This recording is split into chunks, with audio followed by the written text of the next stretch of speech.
বিসমিল্লাহির রহমানির রহিম। আসসালামু আলাইকুম।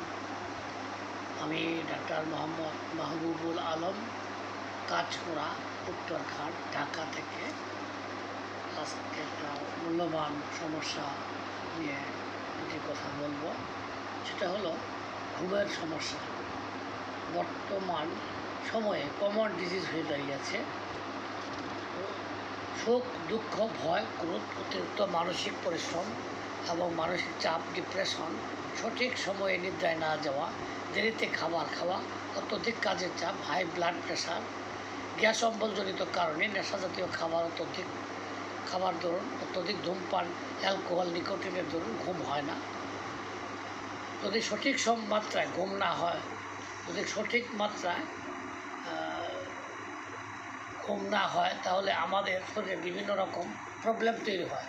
ঘুমের মাধ্যমে আমার শরীরের বিভিন্ন অঙ্গ প্রত্যঙ্গে বিভিন্ন প্রকার সেল আছে। ঘুমের মাধ্যমে এই সেলগুলি বিশ্রাম পায় এবং ব্রেনে যে সেল আছে তা বিশ্রাম পাওয়ার পর অ্যাক্টিভ হয় এবং ভালো ঘুম হয়। বিভিন্ন গবেষণায় দেখা গিয়েছে যে ব্রেনে সিস্টেম সেল থাকে, সেখান থেকে এক ধরনের পদার্থ নিঃসরণ হয়। অতিরিক্ত মাত্রায় নিঃসরণ হলে ঘুমের ব্যাঘাত ঘটে। আর শারীরিক পরিশ্রমের ফলে শরীরে ল্যাকটিক অ্যাসিডের পরিমাণ বা মাত্রা বেড়ে যায়। ল্যাকটিক অ্যাসিডের বৃদ্ধির দরুন শরীর দুর্বল হয়, ফলে স্বাভাবিক ভালো ঘুম হয়। ল্যাকটিক অ্যাসিডের মাত্রা কমে গেলে মাংসপেশি শক্তিশালী হয়ে ওঠে, তখন ঘুম ভেঙে যায়। প্রতিটি মানুষের দৈনিক 7 থেকে 8 ঘন্টা ঘুমানো উচিত। কারো কারো ক্ষেত্রে 5 ঘন্টা ঘুমালেও চলে। অধিক মাত্রায় আমাদের লাইফস্টাইলে যেমন অধিক মাত্রায় মোবাইল, ল্যাপটপ ব্যবহার করা এবং কম হাঁটা চলার অভ্যাস করা, ধূমপান, অ্যালকোহল, মাদকদ্রব্য সেবন এবং কোনো কারণে স্থান পরিবর্তন হলে এর কারণে ঘুমের ব্যাঘাত ঘটে।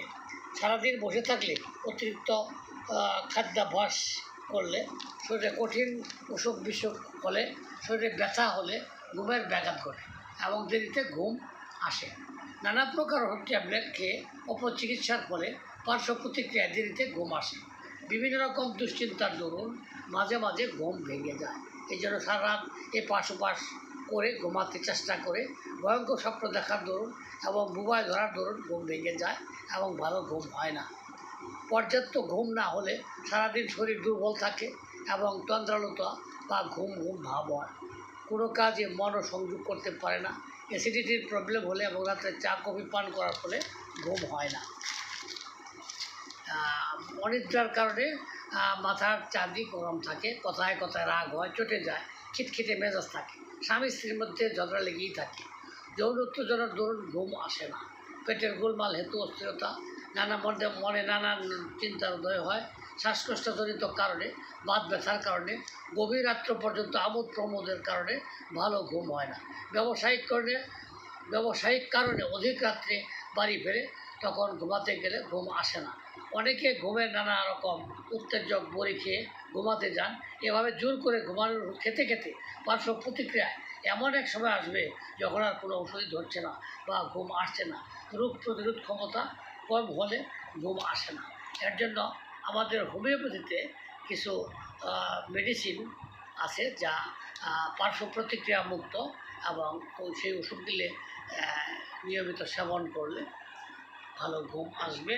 যেমন ক্যালিফস 6x বা 12x অনিদ্রার মহৌষধ, কফিয়াগ্রুরা, তারপর অপিয়াম, তারপরে আপনার আছে যে পেসিফ্লোরা ইনকার্নেটা, এরকম এভাবে ওষুধ প্রয়োগ করলে ঘুম আসবে তাও নয়, যে আমাদের শারীরিক সম্পূর্ণ শরীরের লক্ষণাদি পুঙ্খানুপুঙ্খভাবে বিবেচনা করিয়া আমরা যে ওষুধ প্রয়োগ করিয়া থাকি, তার ফলে খুবই আরামদায়ক ঘুম আসবে। আমি ছোট্ট একটা গল্প বলবো। সেটা হলো আমাদের অতীতে আমাদের এক ডাইরেক্টরের শালিকা, তিনি আমেরিকায় চাকরি করতেন। প্রতিদিন স্যাটাক্সিন বড়ি খায় ঘুমাতেন। তাতে শান্তিপূর্ণ ঘুম হতো না। তখন ডাইরেক্টর সাহেব আমাকে গুলশান 2 নম্বর পুতুল হাউসে পাঠালেন যে আমার ছেলেকে আমেরিকা থেকে আসছে, আমি বিশেষ ডাক্তার, তার চিকিৎসা করতে হবে। তখন আমি তো অবাক হয়ে গেলাম। আমি সামান্য একজন হোমিওপ্যাথ, কী করে এত বড় আমেরিকার এমবিবিএস ডাক্তার চিকিৎসা করতে পারি। তখন উনি আমার ওষুধ খেয়ে ভালো হওয়ার পরে তখন বললো যে মাহবুব তুমি যাও আমার সেলিকার চিকিৎসা করো। আমি গেলাম, তার লক্ষণাদি সংগ্রহ করলাম, শুধুমাত্র অ্যাকাউন্টস ক্যালিফস দিলাম। এতে সে পরের দিন বললো যে আমি জীবনে এত সুন্দর গভীর ঘুম পারি নাই। তার যে ঘুমের অভাব ছিল, যে জিনিসগুলো প্রয়োগ করা হয়েছে সেই ওষুধের মাধ্যমে তার ভালো ঘুম হয়েছে। এবং তার মেয়ে আজমির শরীফে নিয়ে যাওয়ার কথা ছিল, কিন্তু আমার চিকিৎসায় যখন সে ভালো রেজাল্ট পেল তখন তার মেয়েকে আর আজমির শরীফ নিয়ে যেতে হয় নাই। আমার চিকিৎসায় সেই মেয়েটাও ভালো হয়। পরে এইভাবে আমি একটা ওটা বললাম, এটা সত্যি কথা। কাজেই আপনাদের যদি কোনো প্রবলেম থাকে, এটা খালি ঘুমের ওষুধ খালি ঘুম হবে এটা না, সর্ব শরীরে আমরা পুঙ্খানুপুঙ্খভাবে হোমিওপ্যাথিক নিয়ম অনুযায়ী লক্ষণাদি সংগ্রহপূর্বক এই সমস্ত ওষুধগুলো প্রয়োগ করলে অবশ্যই ভালো ঘুম হবে এবং এতে কোনো সন্দেহ নাই বা ব্যতিক্রম হবে না। কাজেই আপনারা যদি মানে আমার মোবাইল স্ক্রিনে নাম্বার দেওয়া থাকবে, যদি কোনো প্রবলেম হয় আপনারা যোগাযোগ করতে পারেন।